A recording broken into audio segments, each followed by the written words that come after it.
মিথ্যা মামলায় কারাগারে পাঠানোর মধ্য দিয়ে মুখ বন্ধ করে রেখেছিল ফ্যাসিস্ট আওয়ামী সরকার, এমন মন্তব্য করেছেন জামাতে ইসলামের সাবেক secretary general ATM Azharul Islam.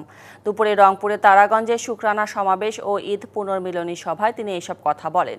তিনি আরও জানান, তাকে ফাঁসির রায়ও দেয়া হয়েছিল, কিন্তু তাতে তিনি ভয় পাননি।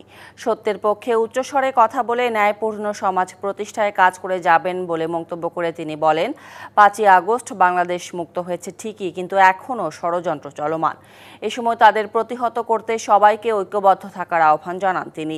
নিজ সংসদীয় আসন বদরগঞ্জ, তারাগঞ্জের উন্নয়নে নিজের জীবন উৎসর্গ করার প্রতিশ্রুতিও দেন তিনি। যারা তাদের শুধু আধিপত্য শক্তির হাতে বন্দী, তার যতই করুক না কেন, তাদের দ্বারাই বাংলাদেশ নিরাপদ নয়।